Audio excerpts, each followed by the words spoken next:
እግዚአብሔር የተባረከ ይሁን። በማንበብ ጆስ ቢረዳኝ ጥሩ ነው። ጆስ አንደኛ ቆሮንቶስ ምዕራፍ 6 ነው ያየን ያለነው። እስከ ቁጥር 8 ባለፈው ሳምንት አይተናል። ከ9 እስከ 20 ያለውን ጆስ ፈጠን ብሎ ያነብና የእግዚአብሔርን ቃል አብረን እንማራለን፣ ሁላችንም እንሰማለን ማለት ነው። ከምዕራፍ 8 ከ9 ምዕራፍ 6 ከ9 ጀምሮ በጌታ በኢየሱስ ስም አነባለሁ። ወይስ አመፀኞች የእግዚአብሔርን መንግስት እንዳይወርሱ አታውቁምን? አትሳቱ። ሴሰኞች ቢሆን ወይም ጣዖትን የሚያመልኩ ወይም አመንዝሮች ወይም ቀላጮች ወይም ከወንድ ጋር ዝሙት የሚሰሩ ወይም ሌቦች ወይም ገንዘብን የሚመኙ ወይም ሰካሮች ወይም ተሳዳቢዎች ወይም ነጣቂዎች የእግዚአብሔርን መንግስት አይወርሱም። ከእናንተም አንዳንዶቹ እንደነዚህ ነበራችሁ። ነገር ግን በጌታ በኢየሱስ ክርስቶስ ስም በአምላካችንም መንፈስ ታጥባችኋል፣ ተቀድሳችኋል፣ ጸድቃችኋል። ሁሉ ተፈቅዶልኛል፣ በእኔ ላይ ግን አንድ ነገር እንኳ አይሰለጥንብኝም። መብል ለሆድ ነው፣ ሆድም ለመብል ነው። እግዚአብሔር ግን ይህንም ያንንም ያጠፋቸዋል። ስጋ ግን ለጌታ ነው እንጂ ለዝሙት አይደለም፣ ጌታም ለስጋ ነው። እግዚአብሔርም ጌታንም አስነሳ፣ እኛንም በኃይሉ ያስነሳናል።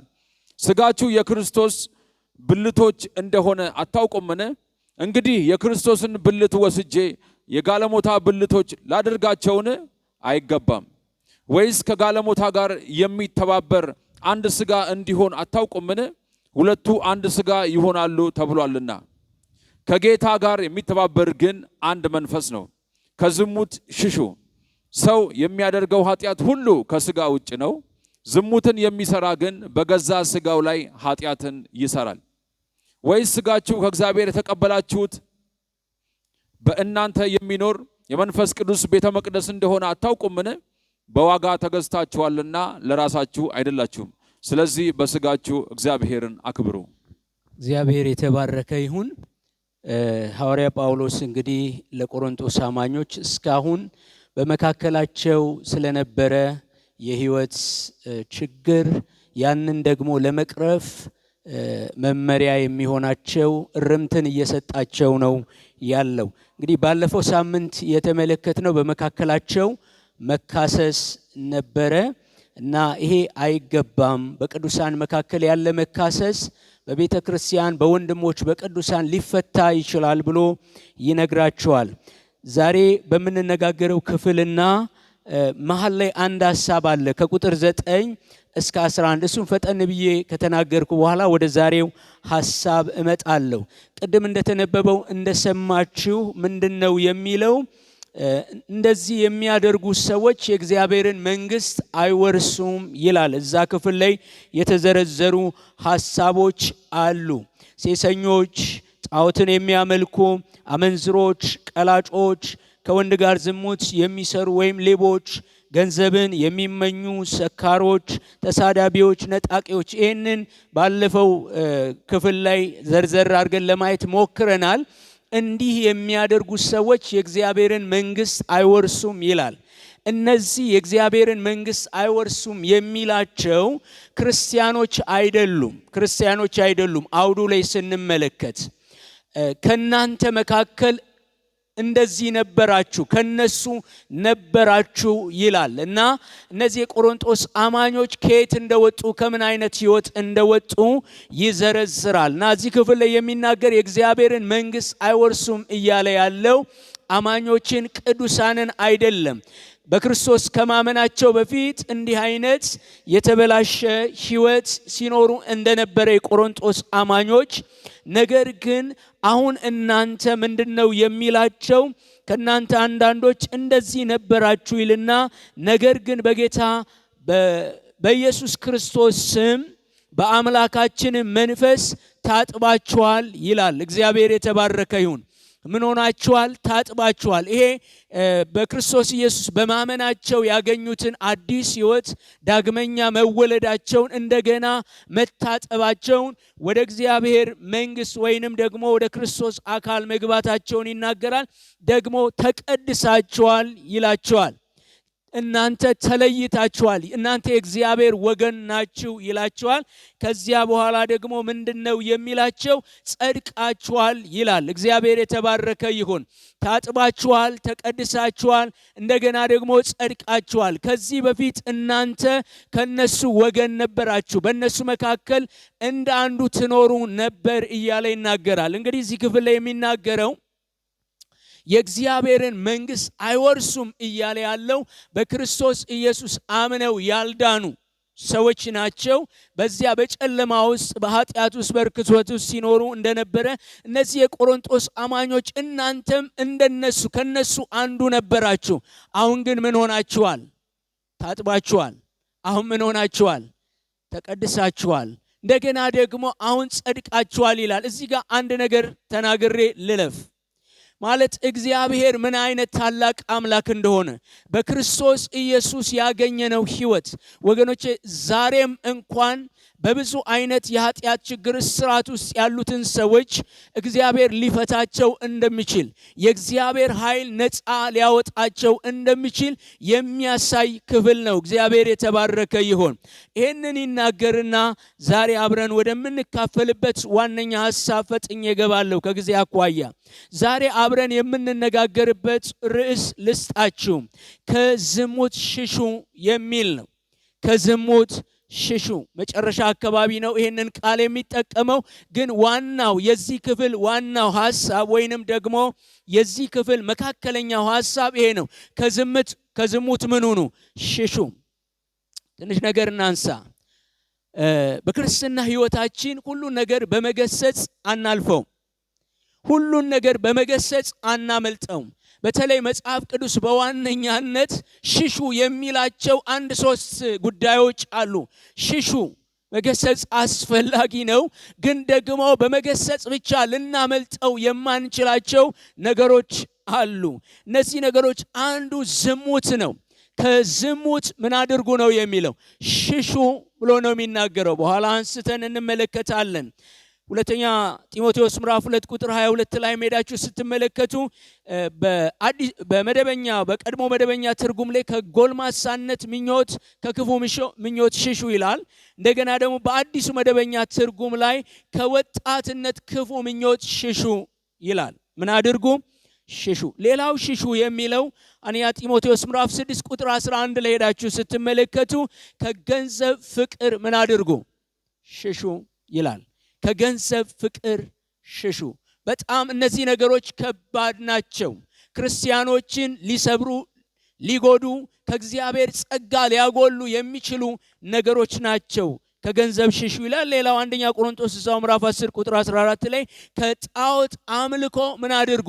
ሽሹ ይላቸዋል። ዛሬ ለምንመለከተው ክፍል ጥሩ ምሳሌ የሚሆነን አንድ ክፍል ላንብብና በፍጥነት መሄድ ፈልጋለሁ። ዘፍጥረት ላይ ሁላችሁም የምታውቁት ታሪክ ነው። ዘፍጥረት ምዕራፍ 39 ከ11 ጀምሮ ያለውን 11 እስከ 12 አነባለሁ። ታሪኩን ልንገራችሁ፣ ታውቃላችሁ። የዮሴፍን ታሪክ ነው። ዮሴፍ ዝርዝር ውስጥ አልገባም። እንዴት ወደ ግብፅ እንደሄደ፣ እንዴት እንደተሸጠ፣ እንዴት ደግሞ ማረሚያ ቤት እንደገባ፣ በዛ ውስጥ ሁሉ ያለውን ነገር መጽሐፉ ይናገራል። እሱ ላይ አልገባም። ግን ቁጥር 11 እና 12 እንዲህ ይላል። እንዲህም ሆነ በዚያን ጊዜ ስራውን እንዲሰራ ወደ ቤቱ ገባ፣ ዮሴፍ ማለት ነው። በቤትም ውስጥ ከቤት ሰዎቹ ማንም አልነበረም። ከኔ ጋር ተኛ ስትል ልብሱን ተጠማጥማ ያዘች። እርሱም ልብሱን በእጇ ትቶላት ሸሸ፣ ወደ ውጭም ወጣ። እንዲህም ሆነ ልብሱን ትቶ ወደ ውጭ እንደሸሸ ባየች ጊዜ የቤቷን ሰዎች ወደ እርሷ ጠርታ እንዲህ ብላ ነገረቻቸው። እዩ፣ ዕብራዊው ሰው በእኛ እንዲሳለቅ አግብቷልና እርሱ ከኔ ጋር ሊተኛ ወደኔ ገባ። እኔም ድምፄን ከፍ አድርጌ ጮኹ። ድምፄንም ከፍ አድርጌ እንደ ጮኹ ቢሰማ ልብሱን በእኔ ዘንድ ጥሎ ሸሸ፣ ወደ ውጭም ወጣ እያለ ይናገራል። እዚህ ክፍል ላይ ስትመለከቱ የጌታው ሚስት እንዴት ዮሴፍ ላይ ዓይኗን እንደጣለች፣ እንዴት ልታጠምደው፣ እንዴት ልትጥለው እንደፈለገች በጣም የሚገርመው በጣም ዮሴፍ የገባበት ሁኔታ ውስጥ ገብተን ልንወጣ ምንችል አይነት ሰዎች እኔ አላውቅም። ዮሴፍ የገባበት ወጥመድ፣ የተያዘበት ወጥመድ፣ የገባበት ሁኔታ ወገኖቼ የእግዚአብሔር ጸጋ ብቻ የእግዚአብሔር ኃይል ብቻ ነው ሊያወጣው የቻለው። የዮሴፍም ጉልበትና ችሎታ አይደለም፣ የእግዚአብሔር ጸጋ ነው ያወጣው። እንግዲህ ተመልከቱ፣ እሱ በባዕድ ምድር ነው ያለው፣ እሱ በባህርነት ውስጥ ነው ያለው። እዚህ ክፍል ላይ እንደምንመለከት የጌታው ሚስት ናት ዮሴፍን ወደ እርሷ እንዲገባ የፈለገችው። ተመልከቱ፣ ዮሴፍ ጋር ለመጠማጠም ትግል ውስጥ ነው የገባችው። ልትጥለው ወገኖቼ በጣም ከባድ ሁኔታ ውስጥ ነው ዮሴፍ የገባው። ዮሴፍ እንዴት አመለጠ የሚለውን ነገር ዝም ብላችሁ ስታስቡ የእግዚአብሔር ጣልቃ ገብነት መጽሐፍ ቅዱስ ስትመለከቱ እግዚአብሔር ከማጋር ነበር ይላል። ከማጋር ነበር ይላል። በዚህ ጉዳይም በዚህ ሁኔታ ውስጥም በዚህ ወገኖቼ በተጠመደበት ወጥመድ ውስጥም እግዚአብሔር ከሱ ጋር ስለሆነ ነው ማምለጥ የቻለው እንጂ ሊያመልጥ አይችልም ነበር። እንደምታውቁት ዮሴፍ መልአክም አልነበረም። ዮሴፍ ስሜት የሌለውም አልነበረም። ዮሴፍ እንደ ማንኛችንም ሰው ነበር። ነገር ግን ከዚህ ወጥመድ ሊያመልጥ የቻለው ወገኖቼ የእግዚአብሔር ጣልቃ ገብነት በሕይወቱ ላይ ስለነበረ ነው። ሴት ያደረገችውን ነገር ተመልከቱ። እንግዲህ ምንድነው የሚለው እዚህ ክፍል ላይ? ከኔ ጋር ተኛ ስትል ልብሱን ተጠማጥማ ያዘች ይላል። ወገኖቼ በመካከላቸው የሆነ ዲስታንስ የለም። በጣም ቀርባዋለች፣ ነክታዋለች፣ ልብሱን ይዛለች። ይሄ ብቻ አይደለም፣ ከኔ ጋር ተኛ ትለው ነበረ። ከዮሴፍ ይልቅ ወገኖቼ እቺ ሴት መብት አላት፣ ስልጣን አላት፣ ሁሉ ነገር በእጇ ያለ ሴት ናት። እሱን እንደፈለገ ለማድረግ የምትችል ናት በሰውኛ ስናስብ። ነገር ግን ልብሱን ተጠማጥማ ያዘች ይላል። እግዚአብሔር ከዚህም ያስመልጣል፣ እግዚአብሔር ያወጣል። እና እዚህ ክፍል ላይ ዮሴፍ ልብሱን ጥሎ ሸሸ ይላል። ሸሸ ይላል ዮሴፍ። በጣም የሚገርመው እዚህ ክፍል ላይ ሌላ ጸሎት ሲጸልይ አታዩም። ሌላ ነገር እንደው መንፈሳዊ ልሁን ብሎ ሲገስጽም አታዩም። ሌላ ነገር ሲያደርግ አታዩም። ወገኖቼ ያለው ብቸኛ አማራጭ መሸሽ፣ ማምለጥ ብቻ ነው። በኋላ ላይ እናያለን ዝሙት በሰዎች ሕይወት ላይ የሚያመጣውን ኪሳራ። ዝሙት ወገኖቼ በዝሙት ውስጥ ያለውን ሚስጥራዊ ትስስር ያለውን ነገር ለማየት እንሞክራለን ከዚሁ ክፍል ማለት ነው። ለመግቢያ ይህንን እንድናነሳ ፈልጌ ነው እንግዲህ የዮሴፍን ታሪክ ያነሳው። እንግዲህ ሐዋርያው ጳውሎስ ምንድነው የሚለው? ከዝሙት ሽሹ ነው የሚለው። ለዚህ በመገሰጽ አይሆንም፣ መንፈሳዊ ቋንቋ በመናገርም አይሆንም፣ ጥቅስ በመጥቀስም አይሆንም። ብቸኛው መንገድ ወገኖቼ መጽሐፍ ቅዱስ የሚለው ሽሹ ነው የሚለው። ልብስንም ጥለ ቢሆን ሽሽ፣ ሌላውን ነገር ሁሉ አርገ ሽሽ ነው የሚለው። ሌላ ስም ተሰጥቶታል፣ በዚህ ሌላ ክስ መጥቶበታል። ግን ወገኖቼ ቢሆንም ግን ዮሴፍ ያለው አንድ ነገር ነው። በእግዚአብሔር ፊት ነው ያለው። በማፊት ማንም እኮ የለም፣ ማንም የለም። እርሱና እሷ ብቻ ናቸው ያሉት። ግን በመካከል ሁሌ እንደሚያየው እግዚአብሔር እንደሚያየው ያውቅ ነበር። እግዚአብሔር ከሱ ጋር እንደሆነ ያውቅ ነበር። ስለዚህ በእግዚአብሔር ፊት ነው ያለው። ወገኖቼ እግዚአብሔርን ሁሉ ቦታ ማሰብ ካልቻልን፣ ሰው በሌለበትም ቦታ እግዚአብሔር አለ ብለን ማሰብ ካልቻልን፣ ለብቻችንን በሆነን ጊዜ እግዚአብሔር እንዳለ ማሰብ ካልቻልን፣ ያየኛል ብለን ማሰብ ካልቻልን ወገኖቼ ከሰው ተደብቀን ብዙ ነገር ልናደርግ እንችላለን፣ ብዙ ነገር ልንፈጽም እንችላለን እና የኛ ጉዳይ ሊደበቅም ይችላል፣ ለዓመታት ማንም ላያውቀው ይችላል። ወገኖች እግዚአብሔር ግን ያየኛል ካልን፣ እግዚአብሔር ይመለከተኛል ካልን፣ ወገኖች እግዚአብሔር በሁሉ ስፍራ በአንድ ጊዜ የሚገኝ ሁሉን ማየት የሚችል አምላክ ነው። የእግዚአብሔር ዓይኖች በስፍራ ሁሉ ናቸው ይላል። ክፉንም ደጉንም ያያሉ። እግዚአብሔር የተባረከ ይሁን። እንግዲህ በዚህ ክፍል እንደምንመለከተው አንድ 3 ነጥቦችን ላንሳላችሁ እንደው ጥቅል ሐሳቦችን ማየት እንድንችል። የመጀመሪያው እዚህ ክፍል ላይ ሐዋርያ ጳውሎስ የሚያነሳው ነገር ነፃነትና ኃጢአት እንዴት ነው የሚሄዱት? ወገኖች ነፃነትና ኃጢአትን በምን አይነት መንገድ ነው ማለት ነፃነታችን እስከምን ድረስ ነው? ነፃነታችን ለምንድን ነው የሚለውን ነገር ማየት በጣም አስፈላጊ ነው። እዛ ክፍል ላይ ሄዳችሁ ስትመለከቱ የቆሮንቶስ ሰዎች 2 እንደ መፈክር የሚጠቀሟቸው ቃላቶች አሉ። እሱን እናነሳለን። እነዚህ ጥቅሶች የጳውሎስ ጥቅሶች አይደሉም፣ የጳውሎስም አባባሎች አይደሉም። የነሱን አባባል ወስዶ ለነርሱ መልስ ይሰጣቸው ነበር።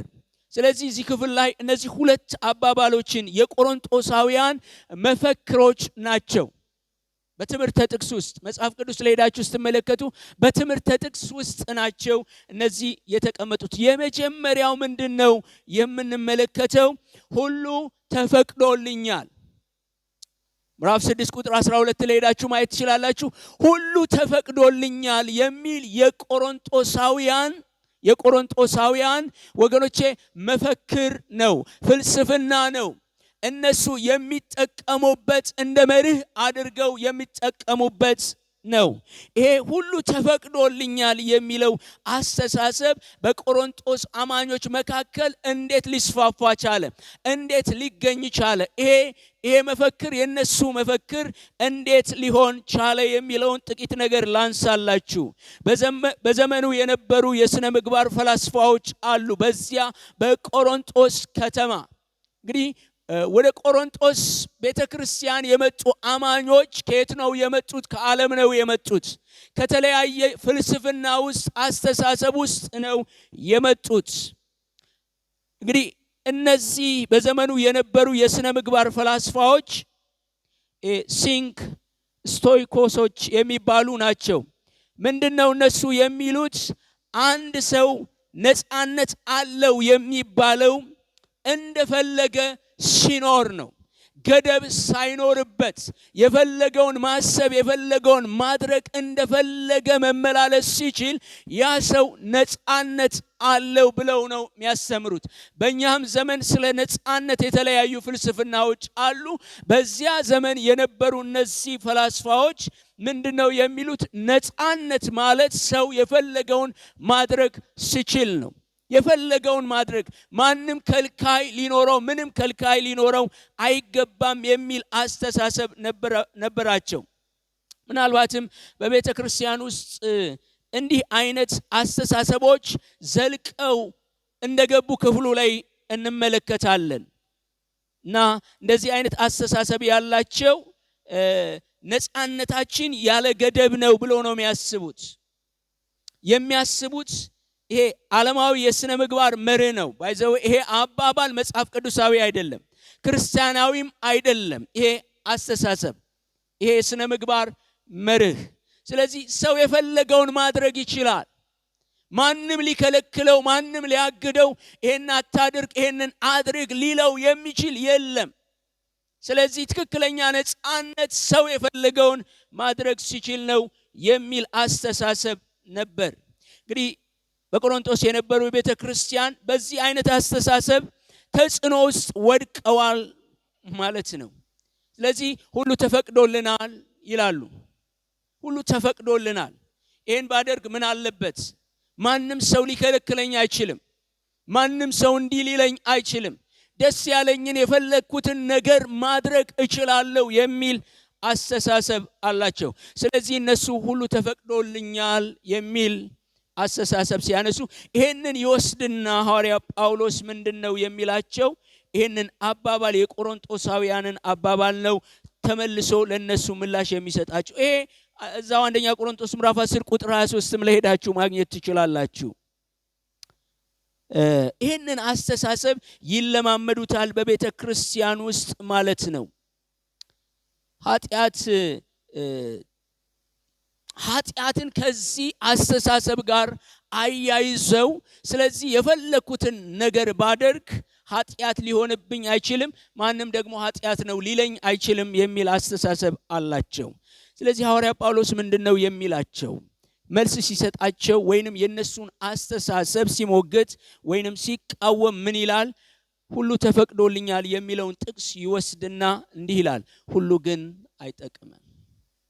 ሁሉ ግን ምን አያደርግም? አዎ ሁሉ ተፈቅዷል ትላላችሁ፣ ሁሉ ግን ምን አያደርግም? አይጠቅምም። ሁሉ አይጠቅምም። ወገኖች የክርስትና ህይወት የራሱ የሆነ የህይወት ዘይቤ አለው። የራሱ የሆነ መርህ አለው። ምንመላለስበት የህይወት ስርዓት አለው። ስለዚህ አሁን የመጣችሁት ወደ ክርስትና ህይወት ነው። ከዚህ ከዓለም አስተሳሰብ ወይንም ከዚህ አይነት ስነ ምግባር አስተሳሰብ ወደዚህ መጣችኋል። አሁን ሌላ ስርዓት አለ፣ ሌላ መርህ አለ፣ ሌላ መንገድ አለ። ስለዚህ ሁሉ አይጠቅምም ብሎ ይናገራል። አሁን ብዙ ጊዜ ካያችሁ ሰዎች ብዙ ሰዎች እንዲህ ይላሉ፣ እንዲህ አታድርግ ተብሎ መጽሐፍ ቅዱስ ውስጥ አልተጻፈም ይላሉ። ወገኖቼ መጽሐፍ ቅዱስ የመርህ መጽሐፍ ነው። ሁሉ ነገር ወገኖቼ ሊጻፍ አይገባም፣ ግን ሁሉን የሚጠቀልል መርህ አለው። እግዚአብሔር የተባረከ ይሁን። አሁን እየተናገረ ያለው መርህ ነው። ሁሉ አይጠቅምም፣ ሁሉ ተፈቅዷል፣ ግን ሁሉ ምን አያደርግም። ስለዚህ እንደ ክርስቲያን እየመረጥን እየለየን የቱ ቅዱስ የቱ ርኩስ ነው፣ የቱ ይጠቅማል የቱ አይጠቅምም፣ የቱ እግዚአብሔርን ያከብራል የቱ እግዚአብሔርን አያከብርም፣ የቱ ሕይወቴን ያንጻል የቱ ሕይወቴን ይጎዳል በሚል መርህ ውስጥ ነው መመላለስ ያለብን። ስለዚህ ሁሉ አይጠቅምም ይላቸዋል። ለምሳሌ የወሲብ ፍላጎትን በተመለከተ በየዘመኑ የነበሩ ፈላስፎች እንዲህ ነበር የሚሉት፣ አንድ ሰው የወሲብ ፍላጎት የማሟላት ፍላጎቱ መከልከል የለበትም ይላሉ። ማለት ፍላጎት አለ ውስጡ፣ እግዚአብሔር ራሱ የፈጠረው ተፈጥሮ አለ፣ የወሲብ ፍላጎት አለ። ይሄ መከልከል የለበትም። ፍላጎቱን በፈለገ መንገድ ማርካት ይችላል። ይሄ ነፃነቱ ነው የሚል አስተሳሰብ ማለት ነው። የወሲብ ፍላጎቱን ያለ ገደብ የማርካት ነፃነት አለው። ከማንም ጋር ይሁን በምንም መንገድ ይሁን መቼም ይሁን የወሲብ ፍላጎቱን ማርካት ይችላል። ምንም አይነት ገደብ ሊቀመጥለት አይችልም የሚል አስተሳሰብ ነው የሚያራምዱት። ምንድነው የሚላቸው ሐዋርያው ጳውሎስ? በወንጌል የሚገኘው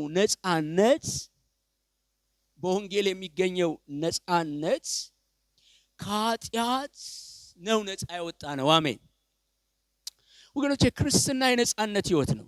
ገላትያ 5 ላይ ሐዋርያው ጳውሎስ ሲናገር በነፃነት እንድንኖር ክርስቶስ ምን አድርጎናል? ነፃነት አውጥቶናል።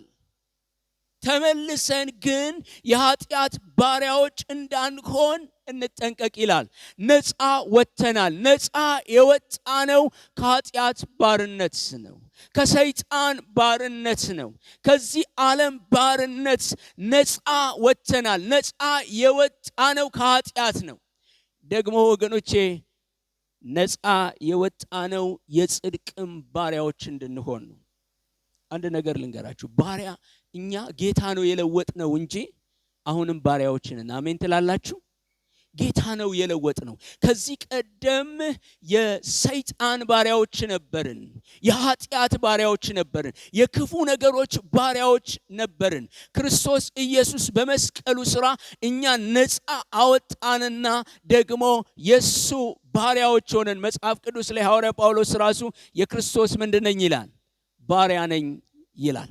እኛውን ጌታ ነው የለወጥ ነው። የኃጢአት ባሪያዎች አይደለንም፣ የአመጽ ባሪያዎች አይደለንም። ግን የማን ባሪያዎች ነን? የክርስቶስ ኢየሱስ ባሪያዎች ነን። ስለዚህ ከኃጢአት ነፃ የወጣን የጽድቅ ባሪያዎች ነን እያለ ሐዋርያ ጳውሎስ በዚህ እውነት ይሞግታቸዋል። ቁጥር 6 ላይ ከ19 ጀምሮ ማየት ትችላላችሁ። እንግዲህ እኛ ክርስቲያኖች በዋጋ የተገዛን የራሳችን ያይደለን የፈለግነውን ነገር ማድረግ የማንችል ሰዎች እግዚአብሔር አምላክ አይኖቻችንን ይክፈት። ይሄ እውነት በሕይወታችን ይብራ። ወገኖቼ እኛ በዋጋ ተገዝተናል። ዋጋ የተከፈለውም ዋጋ ወገኖቼ የእግዚአብሔር ልጅ ኢየሱስ ክርስቶስ ሰው ሆኖ ወደዚህ ምድር መጥቶ በመስቀል ላይ ወገኖቼ ደሙን ነው የከፈለው፣ ማንነቱን ነው የከፈለው። በመስቀል ሞት በሱ ቤዛነት እኛ ነፃ ወጣን። በዋጋ ተገዝታችኋል። ስለዚህ የራሳችሁ አይደላችሁ። የፈለጋችሁትን ነገር ማድረጋችሁ ነው ወገኖቼ። ክርስትና የፈለግነውን ነገር የምናደርግበት ህይወት አይደለም። ጌታ የሚፈልገውን፣ ያዳነን የሚፈልገውን፣ የዋጀን የሚፈልገውን እሱን ነው እንድናደርግ የተጠራ ነው ወገኖቼ። በክርስቶስ ያገኘነው ነፃነት ከኃጢአት ባርነት እንጂ ለኃጢአት ወገኖቼ ባሪያ እንድንሆን አይደለም። አሁን አንዳንድ ጊዜ በጣም የተጣረሱ አስተሳሰቦችና ትምህርቶች አሉ። ብዙ ሰዎች እንዲህ ይላሉ፣ በክርስቶስ ኢየሱስ ነፃ ወጥቻለሁ ይላሉ። ይሄ አሜን ያሰኛል። በጸጋው ድኛለሁ ይላሉ። ይሄ አሜን ያሰኛል። ደግሞ የኃጢአት ባሪያዎች ሆነው ራሳቸውን ያገኛሉ። በኃጢአት እስራት ውስጥ ሆነው ራሳቸውን ያገኛሉ። ወገኖቼ ነፃ የወጣነው ኃጢአት እንድንሰራ ሳይሆን በጽድቅ እንድንኖር፣ እግዚአብሔርን በመምሰል እንድንኖር ነው። ስለዚህ ሐዋርያ ጳውሎስ በዚህ ነው የሚሞግታቸው። ሁሉ አይጠቅማችሁም፣ ሁሉ ተፈቅዷል ትላላችሁ፣ ግን ሁሉ ምን አያደርግም። ስለዚህ እንደ ክርስቲያን ለይተን መርጠን የእግዚአብሔር ቃል እንደሚለው ልናደርግ ይገባናል ይልና ሌላ ምንድነው የሚጨምረው? ምንም ነገር በእኔ ላይ አይሰለጥንም ይላል። ምንም ነገር በእኔ ላይ አይሰለጥንም ይላል ማለት ምንም ነገር እኔ ሊቆጣጠረኝ አይችልም ወገኖቼ። እኛ ነገሮችን እንድንቆጣጠራቸው እንጂ ነገሮች እኛን እንዲቆጣጠሩን አይደለም። ብዙ ጊዜ ነገሮች እኛን ይቆጣጠሩናል። የተለያዩ ነገሮች ይቆጣጠሩናል። አሁን በጣም ትንንሽ ነገር እንኳን ባነሳላችሁ ኃጢአት ያልሆነ ነገር በቃ ኖርማል የሆነ ነገር ምግብ ስንበላ ምንጠጣው ነገር፣ የተለያየ ነገር ምናደርጋቸው ነገሮች አሉ። እነዚያ ነገሮች እኛን እንዲቆጣጠሩን ሳይሆን አንዳንድ ጊዜ ኖ ማለት መቻል አለብን። እምቢ ማለት መቻል አለብን። በፈለግን ጊዜ ደግሞ ማድረግ መቻል አለብን። የምንበላውን ምግብ እንኳን የምንጠጣውን ነገር እንኳን እኛን ሊቆጣጠሩን አይገባም። ምንም ነገር እኔ ሊቆጣጠረኝ አይገባም ወይንም አይቆጣጠረኝም ብሎ ነው የሚናገረው። እኔን የሚቆጣጠረኝ በእኔ ላይ የበላይ ገዢ የሆነ አንድ ብቻ አለ፣ እሱም ክርስቶስ ኢየሱስ ነው። አንድ ብቻ አለ፣ እሱም መንፈስ ቅዱስ ነው። እርሱም እግዚአብሔር ነው እኔ ሊቆጣጠረኝ የሚችል። ምክንያቱም እኔ በዋጋ የተገዛው ስለሆንኩ የሱ ስለሆንኩ፣ ሌላ ነገር ግን እኔ ሊቆጣጠረኝ አይችልም እያለ ምንም ነገር በእኔ ላይ አይሰለጥንም ይላል። እንግዲህ የሰው ልጅ በተፈጥሮ የተለያዩ ፍላጎቶች አሉት እንደምታውቁት። ለምሳሌ የወሲብ ፍላጎት በሰው ልጆች ውስጥ አሉ። በራሱ ምንም ክፉ ነገር አይደለም። ክፉ ነው? የወሲብ ፍላጎት ተፈጥሯዊ ነው፣ ክፉ ነገር አይደለም። ግን የወሲብ ፍላጎት ወገኖቼ ሊረካ ወይም ልናረካ የምንችልበት ቦታ አንድ ብቻ ነው። መጽሐፍ ቅዱስ እንደሚናገረው በትዳር ውስጥ ነው ሰው የወሲብ ፍላጎቱን ሊያረካ የሚችለው። እስከዚያስ ምን ማድረግ አለበት? የእግዚአብሔር ቃል እንደሚለው ራሱን በመግዛት መኖር አለበት። ምክንያቱም የተቀበልነው የእግዚአብሔር መንፈስ ራስን ምን የማድረግ መንፈስ ነው? ራስን የመግዛት መንፈስ ነው። የተቀበልነው መንፈስ ራስን የመግዛት መንፈስ ነው። እስከዚያ ድረስ ራስን በመግዛት ጊዜው ሲደርስ ደግሞ እግዚአብሔር በፈቀደው ትዳር ውስጥ ደግሞ ይህንን እንድንለማመድ ወይም በዚህ እንድንደሰት መጽሐፍ ቅዱስ ይናገራል። አንዱ የሚላችሁ ይሄ ነው። ሁለተኛውን ሐሳብ ላንሳላችሁ። እዚያው ከ13 ከ14 ላይ ሄዳችሁ ስትመለከቱ ስጋ ለጌታ ነው ይላል። ስጋ ለጌታ ነው እንጂ ለዝሙት አይደለም ብሎ ይናገራል። ሁሉ ተፈቅዷል፣ ሁሉ ግን አይጠቅምም አይደለ? ሁሉ በእኔ ላይ አይሰለጥንም። ሁለተኛው ሐሳብ ስጋ ለጌታ እንጂ ለምን አይደለም? ለዝሙት አይደለም። እዛው ክፍል ላይ የሚናገረው እዛ አንዱ እዚህ ክፍል ላይ ስትመለከቱ እዚህ 13 እና 14 ላይ ሌላው መፈክራቸው ምንድነው የሚለው ቅድም እንዳነሳውላችሁ ምግብ ለምንድን ነው ንገሩኛ? ሆድም ለምንድን ነው? ሁለቱ ምን ይሆናሉ? አንድ ቀን ይጠፋሉ የሚል ይሄ የጎንዮሽ ንግግር አይነት ነው የሚናገሩ። ምግብ ለሆድ ነው፣ ሆድም ለምግብ ነው። ሁለቱም ምን ይሆናሉ? ምን ማለት ነው? በሌላ መንገድ የወሲብ አካል ለምንድን ነው? ለወሲብ ነው። ዝሙት ለዚህ አካል ነው። እንደገና ይሄ አካል ለዝሙት ነው። ስለዚህ ሁለቱም ይጠፋሉ። ስለዚህ እንደፈለጋችሁ ማድረግ መሆን ትችላላችሁ የሚል ነው። ግን ሐዋርያ ጳውሎስ ይሄንን ሐሳብ በጣም ይሞግታቸዋል፣ ይቃወማቸዋል። ይሄ አስተሳሰብ ወገኖቼ በጣም እርኩስ የሆነ አስተሳሰብ ነው። ትክክለኛ ያልሆነ አስተሳሰብ ነው። ይሄ አስተሳሰብ የመጣ ወገኖቼ ከዓለም እንጂ በእግዚአብሔር ቃል ወይም ከእግዚአብሔር የመጣ አስተሳሰብ አይደለም። የቆሮንቶሳውያን ወገኖቼ መፈክር ነው። ምግብ ለሆድ ሆድም ለምግብ ነው፣ ሁለቱ እግዚአብሔር ያጠፋቸዋል። ሁለቱ ይጠፋሉ ብሎ ደግሞ ትክክለኛውን ነገር ያነሳላቸዋል። እሱ ምንድነው? አስተን እንመልከት። የወሲብ አካል የተፈጠረው ለወሲብ ማከናወንና የወሲብ ፍላጎትን ለማርካት ነው የሚለው። ታውቃላችሁ አሁን የሆነ ጊዜ እነዚህ መሰረታዊ የሰው ልጆች ፍላጎቶች የሚባሉ ምንድን ናቸው? ምግብ፣ ልብስ፣ ቤት። አሁን አንድ ነገር እየተጨመረ ነው ማለት ወሲብ መሰረታዊ ፍላጎት ነው። ልክ ለሰው ልጆች ምግብ፣ ልብስ ምናምን እንደሚያስፈልገው እንዲያውም አንዳንዶች ምንድነው ይላሉ? የሰው ልጅ ይሄ በወሲባዊ ፍላጎት ድራይቭ የሚደረግ ፍጥረት ነው። ስለዚህ በቃ ከዚህ ማምለጥ አይችልም፣ በዚህ ውስጥ ነው የሚሆነው የሚል አስተሳሰቦች አሉ። ስለዚህ ምንድነው የወሲብ አካል የተፈጠረው ለወሲብ ነው። ስለዚህ ማለት ውሃ ሲጠማችሁ እንደምትጠጡ፣ ምግብ ሲርባችሁ እንደምትበሉ በቃ ምንም ከዚህ የራቅ አይደለም፣ ምንም የሚለይ ነገር አይደለም።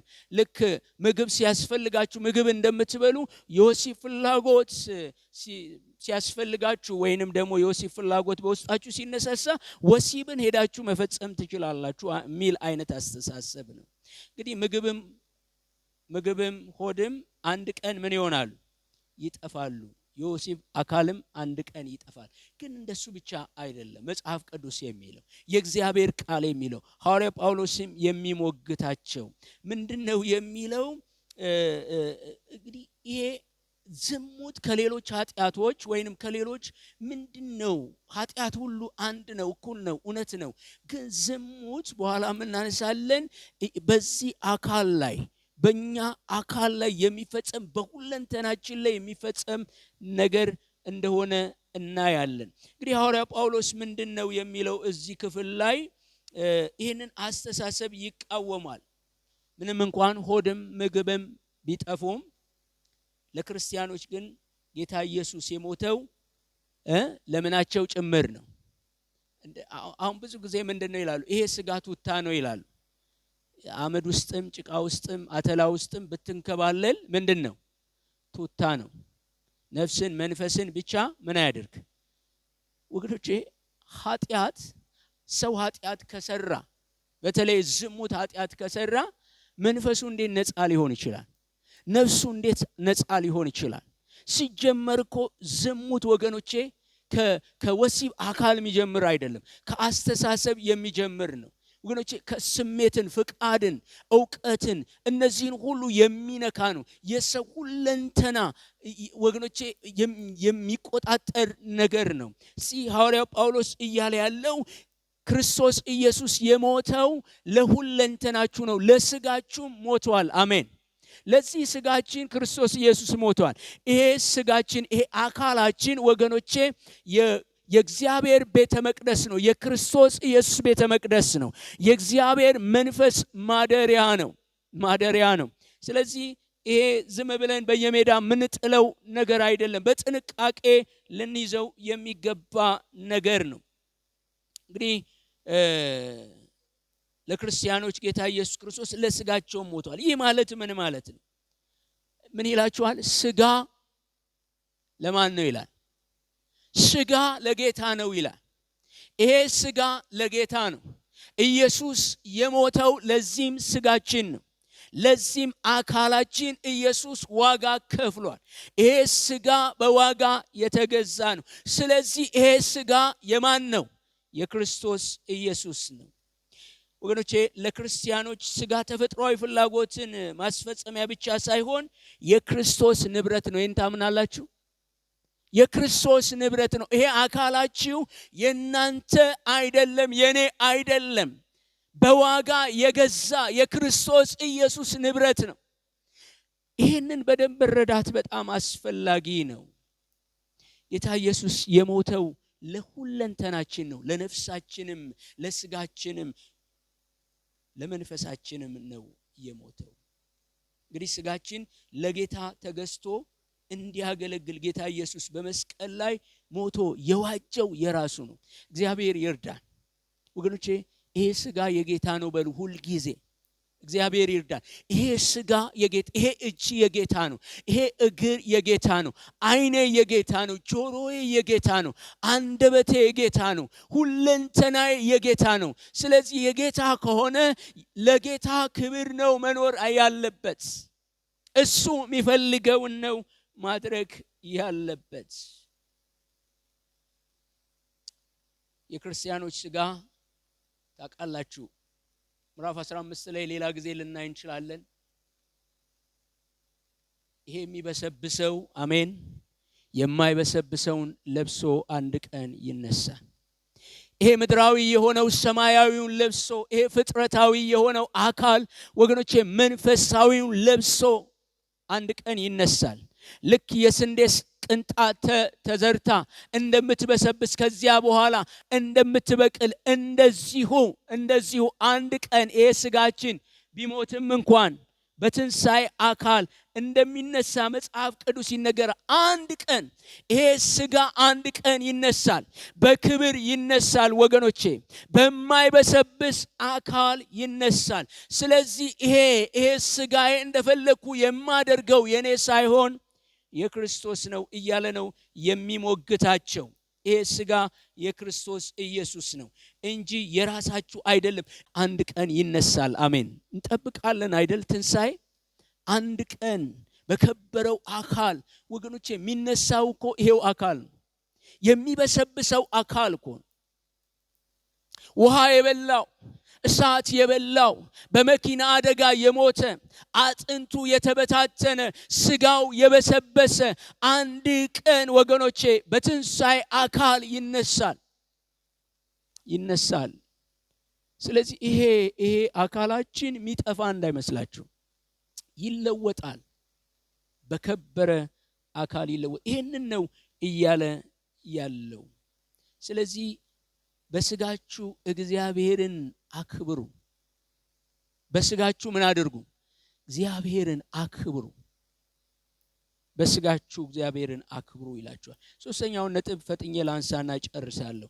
ከቁጥር 15 እስከ 20 ላይ ሄዳችሁ ስትመለከቱ ምንድነው የሚለው?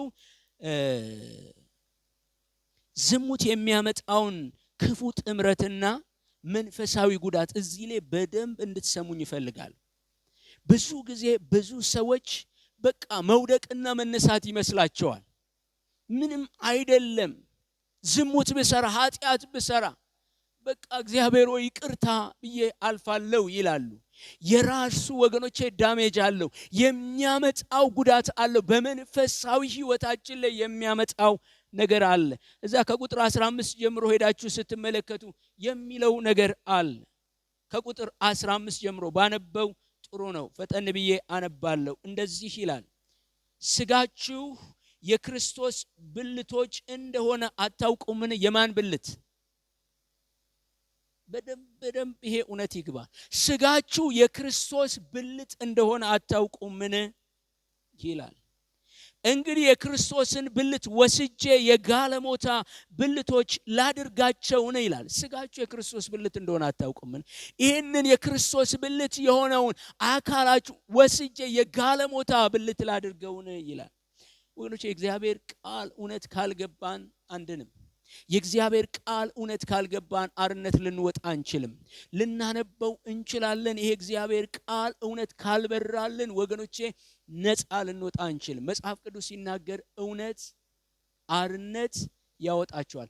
ብዙ ሰው በስራት የሚኖረው የእግዚአብሔርን ቃል እውነት በአግባብ ስለማያውቅ ነው፣ ስለማይረዳ ነው። ቢገባው ወገኖቼ የሚዘገንነው ብዙ ነገር አለ፣ የሚያመው ብዙ ነገር አለ። ስለዚህ እንደሱ ነው የሚለው። እንደዚህ ይላል እዚህ ክፍል ላይ ወይስ ከጋለሞታ ጋር የሚተባበር አንድ ስጋ እንዲሆን አታውቁምን? ከማ ጋር አነሳዋለሁ። ከጋለሞታ ጋር የሚተባበር አንድ ስጋ እንደሚሆን አታውቁምን ብሎ ይናገራል። ከጌታ ጋር የሚተባበር ግን አንድ መንፈስ ነው። ከዝሙት ሽሹ። ሰው የሚያደርገው ኃጢአት ሁሉ ከስጋው ውጪ ነው። ዝሙትን የሚሰራ ግን በገዛ ስጋው ላይ ኃጢአትን ይሰራል። ወይስ ስጋችሁ ከእግዚአብሔር የተቀበላችሁት በእናንተ የሚኖር የመንፈስ ቅዱስ ቤተ መቅደስ እንደሆነ አታውቁምን? በዋጋ ተገዝታችኋል፣ ለራሳችሁ አይደላችሁም። ስለዚህ በስጋችሁ እግዚአብሔርን አክብሩት ይላል። ምን ማለት ነው? አንድ 3 ነጥቦችን ላንሳላችሁ። ስጋችሁ የክርስቶስ ብልቶች እንደሆኑ አታውቁምን ይላል። ምን ማለት ነው? መጽሐፍ ቅዱስ ሲናገር ክርስቶስ ኢየሱስ የቤተ ክርስቲያን ምንድነው? ራስ። ቤተ ክርስቲያን ደግሞ የክርስቶስ አካል ናት። እያንዳንዳችን አማኞች ደግሞ በዚህ አካል ውስጥ እንደ ጆሮ፣ እንደ አይን፣ እንደ አፍንጫ፣ እንደ እግር ብልቶች ነን። በአካል ውስጥ ያለን ብልቶች ነን። ስለዚህ እኛ የክርስቶስ ኢየሱስ ብልቶች ነን። ለምሳሌ እቺ ጣት በየትኛው አካል ላይ ነው ያለችው?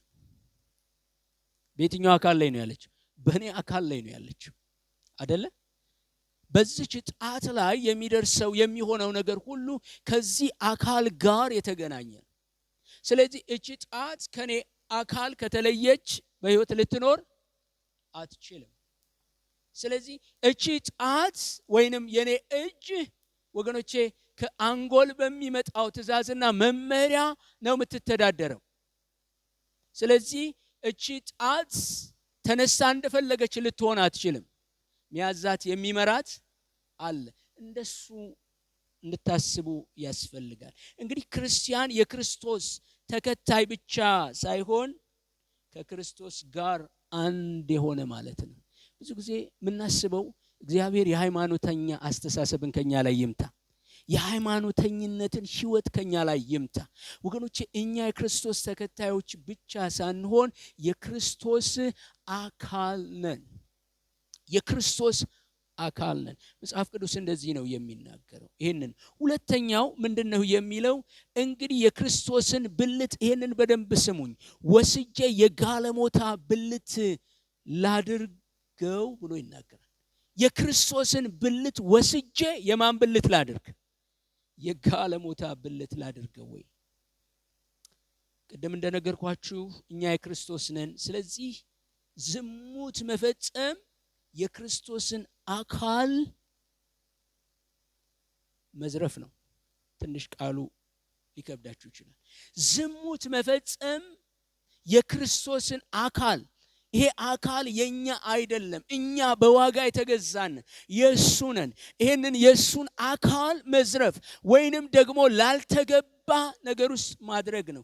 ይሄ ወስጄ የሚለውን ቃል፣ ይሄ ወስጄ ተብሎ የተተረጎመው የግሪኩ ቃል አራስ የሚል ነው። ምን ማለት ነው? ይሄ አራስ የሚለው ቃሉ አንድን ነገር ወስዶ ለሌላ መስጠት የሚያመለክት ነው። አንድን ነገር ወስዶ ለሌላ መስጠት። ይሄ የኛ አካል የማን ነው ብያችኋለሁ? የክርስቶስ ነው። ይሄን የክርስቶስን አካል ወስጄ ለጋለሞታ ልስጥን ይላል። የክርስቶስ ብልት የሆነውን ይሄንን አካል ወስጄ ለጋለሞታ ልስጥ። እግዚአብሔር አይኖቻችንን ይክፈት። ወንዶች ይሄ እውነት ሲገባን እንደነግጣለን። ይሄ እውነት ሲገባን እንፈራለን። ለካ እውነቱ እንዲህ ነው። የእግዚአብሔር ቃል የሚናገረው እንዲህ ነው። ስለዚህ በጣም ልናስብ የሚገባው ነገር ነው። እንግዲህ ዝሙት ስንሰራ ኃጢአት ብቻ አይደለም የምናደርገው። የክርስቶስን ንብረት ለሌላው ለማይገባው አሳልፈን መስጠት። በመንፈሳዊ ዓለም ውስጥ ታላቅ ውድቀት ነው፣ ታላቅ ሐዘን ነው። የእግዚአብሔር መንፈስ የሚያዝንበት ነው። እንግዲህ ጋለሞታ ይላል እዚህ ላይ፣ ወይም ሴተኛ አዳሪ ብሎ ይገልጸዋል። ማንኛውም ከጋብቻ ውጭ የሚደረግ የወሲብ ግንኙነትን የሚያሳይ ነው። ይሄንን ወገኖቼ ከክልል ውጪ ያልተገባ ግዛት ውስጥ ይሄንን የክርስቶስ አካልን ሌላ ግዛት ውስጥ ማስገባት ነው።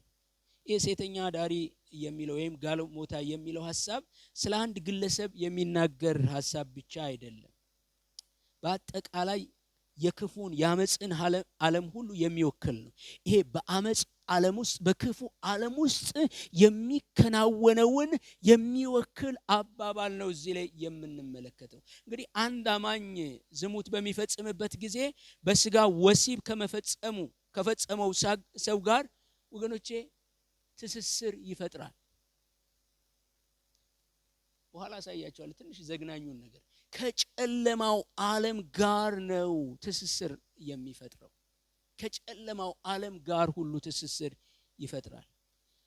በዚያ ዘመን የሚመለኩ ጣዖታቶች አሉ። ሲመለኩ አምልኮን እንኳን የሚወስዱት እነዚህ አፍሮዲት የተባለች የሴት የውበት ጣዖት የምትባላለች። አምልኮ ሲደረግ ራሱ በወሲብ ነው የሚደረገው። ወገኖች ሰይጣን አምልኮ የሚወስደው አንዱ በወሲብ ነው። ብዙ አማኞች ይሄንን እንኳን አይረዱትም። ስለዚህ በዚህ በጨለማው ዓለም ወገኖቼ ከክፉ ጋር ትስስር እንደመፍጠር ሁሉ ነው። ወገኖቼ ማለት በእኛ እድል ፈንታ ያገኛል ማለት ነው ሰይጣን። መጽሐፍ ቅዱስ እንዲህ ይላል፣ ለዲያብሎስ ምን አትስጡት ይላል? እድል ፈንታ አትስጡት። በህይወታችሁ ቦታ አያግኝ፣ እሱ ማረፊያ አያግኝ፣ ለሱ የሚመች ሁኔታ አያግኝ። በዚያ ኮሪደር ውስጥ እሱ ይመላለሳል፣ እሱ የፈለገውን ሐሳብ ይፈጽማል ማለት ነው። ስለዚህ ይሄ የዝሙት ኃጢአት ከሌሎች ይልቅ በጣም አስከፊ የሚያደርገው ወገኖቼ ሚስጥራዊ ትስስር ይደረጋል። አንደኛው ዝሙት ከሚደረግበት ሰው ጋራ ትስስር ይደረጋል። ለዚህ ነው ሁለቱ አንድ አካል ይሆናሉ ይላል አይደል መጽሐፍ ቅዱስ። በጤነኛ መንገድ በጋብቻ ውስጥ ሁለቱ ምን ይሆናሉ? አንድ አካል ይሆናሉ። ያ በጣም ቀላል ነገር እንዳይመስላችሁ። ሁለቱ ይጣበቃሉ። ልክ ይሄ በሙጫ ሁለት ወረቀትን ስናጣብቅ ያለው አይነት በጣም ጠንካራ የሆነ ትስስር ይሆናል። ስለዚህ ሰዎች ወይንም አማኞች እንደዚህ አይነት የዝሙት ኃጢአት ሲለማመዱና ሲያደርጉ ወገኖቼ ይሄ ሚስጥራዊ የሆነ ትስስር ውስጥ ነው የሚገቡት ከክፉ ዓለም ጋር። ይሄ ማለት በእነሱ ውስጥ አጋንንት ገባ እያልኳችሁ አይደለም፣ እንዳትሳሳቱ። ግን ለክፉ ዓለምና አሰራር ወገኖቼ በዚያ ትስስር ውስጥ ይገባሉ። ለጠላት በጣም ምቹ ሁኔታ ይፈጠራል ማለት ነው። በሌላ መንገድ ጠላትን እያመለኩ ነው። ለሰይጣን አምልኮ እየተደረገ ነው። ስለዚህ ሰይጣን ራሱ አንዱ አምልኮ የሚቀበለው በዝሙት ነው። አሁንም ካያችሁ ብዙ ቦታዎች ካያችሁ የመጨረሻው ነገር የሚሆነው ዝሙት ነው። ዘፈን ቢኖር፣ መጠጥ ቢኖር፣ ጭፈና ቢኖር፣ የትኛውም ኢንተርቴንመንት ጋር ብትገቡ የሆነ ነገር ሄዶ መጨረሻ ላይ ዝሙት ነው የሚሆነው። ሰይጣን በዚያ ውስጥ አምልኮን ይወስዳል። እንግዲህ ዝሙት ስጋን ብቻ ሳይሆን ሁለንተናን የሚያበላሽ ነገር ነው። መጨረሻውን ሐሳብ ልንገራችሁ። እንግዲህ ሐዋርያው ጳውሎስ አጽንኦት ሰጥቶ የሚናገረው ነገር ምንድነው? በዋጋ ተገዝታችኋል፣ እናንተ የራሳችሁ አይደላችሁም። ወገኖቼ እኔ የራሴ አይደለሁም ማለት መቻል አለብን። እኔ የራሴ አይደለም። ደጋግመን ለራሳችን መንገር መስበክ አለብን። እኔ የራሴ አይደለም፣ በዋጋ የተገዛው ነኝ። በእኔ ላይ ጌታ አለ፣ የበላይ አለ። ስለዚህ የፈለኩትን ላደርግ አይገባኝም። ሌላው ስጋችሁ ከእግዚአብሔር የተቀበላችሁት ነው፣ የናንተ አይደለም። ስጋ ለጌታ ነው፣ ስጋ የጌታ ነው። ስለዚህ አንድ ቀን ይሄ ስጋ በከበረው አካል ወገኖቼ ይነሳል። ሌላው ስጋችሁ የመንፈስ ቅዱስ ቤተ መቅደስ ነው። እግዚአብሔር ይርዳን። መንፈስ ቅዱስ ማደሪያ እንደሆነ ታስባላችሁ? ይዘን ተሸክመን የምንሄደው ወገኖቼ በእኛ ውስጥ ሰማይና ምድርን የፈጠረ ታላቅ አምላክ፣ ኃያል አምላክ፣ የእግዚአብሔር መንፈስ ያደረብን የእግዚአብሔር ማደሪያ የሆንን ሰዎችን ተራ ሰዎች አይደለንም። ተራ ሰዎች አይደለን። በእኛ ውስጥ የከበረው ጌታ ወገኖቼ ፍጥረት ሁሉ አንድ ቀን የሚሰግድለት ጌታ አለ። ምላስ ሁሉ ጌትነቱን የሚመሰክሩለት ጌታ አለ። እሱን በእኛ ውስጥ አድሯል። እሱን ይዘን ነው ከሱ ጋር ነው የምንኖረው። ስለዚህ ስንወድቅ ወገኖቼ በእኛ ውስጥ ያለው ቅዱሱ የእግዚአብሔር መንፈስ ያዝናል። ለዚህ ነው መጽሐፍ ቅዱስ ለቤዛ ቀን የታተማችሁበትን ቅዱሱን የእግዚአብሔርን መንፈስ ምን አታድርጉ፣ አታሳዝኑ። ለዝሙት መድኃኒቱ ስጠቀልለው መሸሽ፣ በቃ መሸሽ። ሐዋርያ ጳውሎስ ይህንን ነው የሚለው። መሸሽ አለብን። ትንሽ ነገር ተናግሬ ምንድነው እንዴት ነው ምንሸሸው? ከምንድነው ምንሸሸው? ከዝሙት መሸሽ ራሱ ማለት ምን ማለት ነው? ምንድነው? እሱን ትንሽ ላንሳላችሁ። ከዝሙት መሸሽ ማለት ወሲባዊ ፍላጎትን ሊቀሰቅሱ የሚችሉ ከእግዚአብሔር ቃል ውጪ የሆኑ የትኛውም አይነት ነገር መሸሽ ነው። ይሄ መሸሽ የሚለው የአንድ ቀን ጉዳይ አይደለም። ዛሬም መሸሽ፣ ነገም መሸሽ፣ ከነገ ወዲያም መሸሽ፣ በህይወት ዘመናችን ሁሉ መሸሽ፣ በቃ መሸሽ፣ እስከ መጨረሻው ድረስ መሸሽ። ትላንት አምልጫለሁ ዛሬ ምናምን የምንለው አይደል። የምንፎክረው ነገር አይደል። ጥቅስ ጠቅሰን ወገኖቼ እንደው ጸሎታችን መንፈሳዊ አቅማችን ያደነኛል የምንለው ነገር አይደለም። ዮሴፍ ምን አደረገ? ልብሱን ጥሎ ሸሸ። መጣል ያለብንን ነገር ሁሉ ጥለን የሚጠቅመንን ነገር እንኳን ቢሆን ጥለን መሸሽ ነው። ለምሳሌ ለወሲብ ከሚያነሳሱ የተለያዩ ነገሮች፣ ቅርርቦች፣ ንክኪዎች፣ ሪሌሽንሺፖች ወይንም ግንኙነቶች መሸሽ በቃ አለብን። ግልጽ መነጋገር በጣም አስፈላጊ ነው። ለወሲብ የሚያነሳሱ በሁለት ተቃራኒ ጾታዎች ባሉ እህቶችና ወንድሞች መካከል ያለው ቅርበት የሆነ እንዲህ ያስፈልገዋል እኮ። እህቶች ርቀትን ጠብቅ ማለት አለባቸው። ወንድሞች እህቶችን ርቀትሽን ጠብቂ ማለት ያስፈልጋል። እና በጣም አንዳንድ ጊዜ በጣም የሚያስደነግጥ አይነት ነገር ታያላችሁ። የተሸከምነው ይሄኛው በውስጣችን ያለው ይሄ የወሲብ ፍላጎት ሊቀሰቀስ የሚችልበት እንደ ፊውል የሆኑ እንደ ነዳጅ የሆኑ ነገሮችን መሸሽ አለብን። እሳት ነዳጅ እሳት አካባቢ እኮ አይሆንም አይደል? በቀላሉ ሊቀጣጠል ይችላል። ስለዚህ የወሲብ ፍላጎትን ሊያነሳሱ ከሚችሉ ነገሮች መሸሽ፣ በተለይኛ ወጣቶች መሸሽ። ወጣቶች ብቻ አይደለም፣ የትኛውም እድሜ ላይ ያለን ሰዎች ርቀታችንን መጠበቅ አለብን። በትዳር ውስጥ ብቻ ነው ወገኖቼ በጣም ኢንቲሜሲ የሆነ ነገር ሊኖር የሚችለው። መነካካት በትዳር ውስጥ ነው። ከትዳር ውጪ ግን ወገኖቼ በርቀት ነው። ርቀት ያስፈልገዋል ማለት ነው። ሌላው ከምስለ ወሲብ መራቅ ነው። አሁን የምንኖርበት ጊዜ በጣም ብዙ እንደዚህ አይነት ነገር በሶሻል ሚዲያዎች ውስጥ እናያለን እና ወሲብ ቀስቃሽ የሆኑ ምስሎችን ከነሱ መራቅ ነው።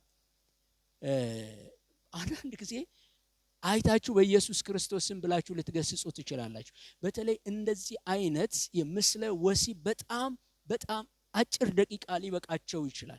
በሰከንዶች ውስጥ በእኛ አስተሳሰብ ውስጥ ገብቶ ወገኖቼ ተጽዕኖ ሊያደርጉብን የሚችሉ ነገሮች ናቸው። ስለዚህ እንደዚህ አይነት ነገሮችን መራቅ አለብን፣ መሸሽ አለብን። ከእንደዚህ አይነት ነገሮች መሸሽ አለብን። ወሲብን ከሚቀሰቅሱ ፊልሞች መሸሽ አለብን። አሁን እንደምታውቁት ሳሙናም ለማስተዋወቅ፣ የባትሪ ድንጋይም ለማስተዋወቅ፣ ጎማም ለማስተዋወቅ የሚደረጉ ነገሮችን ስታዩ ምን ያገናኙዋል? አንዳንድ ጊዜ ማስታወቂያዎችን ስታዩ እያስተዋወቀ ያለው ያንን ዕቃ ነው ወይስ ደግሞ ያችን ሴት ነው? ማለት እዛ ላይ ስታስተዋውቅ አለባበሷ፣ እዛ ላይ የምታደርገው ነገር፣ እንደገና ደግሞ የሚቀርቡ ነገሮች አሁን ካያችሁ ንግዶች በሙሉ በስተጀርባቸው ወይንም ደግሞ የሰዎችን አቴንሽን ለመሳብ የሚቀርቡበት መንገድ ስነ ምግባሩን ያልጠበቀ የማስታወቂያ እንትኖች በሀገራችን በጣም አሉ። በየትኞችም ሀገር እነዚህ አይነት ነገሮች ይታያሉ። ስለዚህ ወሲብን ከሚቀሰቅሱ የትኛውም አይነት ነገር መራቅ አለብን። ስለዚህ እግዚአብሔር ይርዳን። ቅድም እንዳልኳችሁ እንደ ዮሴፍ እግዚአብሔር ከኛ ጋር ይሁን። ግን ከኛ የሚጠበቀው መሸሽ፣ እንድንሸሽ እግዚአብሔር ይርዳን። በመሸሽ ብቻ ነው ልናመልጥ የምንችለው። ካልሸሸን ግን አደጋ አለው፣ ጉዳት አለው። መንፈሳዊ ህይወታችንን ያበላሻል፣ አገልግሎታችንን ያበላሻል። ወገኖች የተሰጠንን ስጦታ ያበላሻል፣ ቤተክርስቲያንን ያበላሻል። ስለዚህ እግዚአብሔር እንዲረዳን ልንጸልይ ይገባናል። እግዚአብሔር የተመሰገነ ይሁን።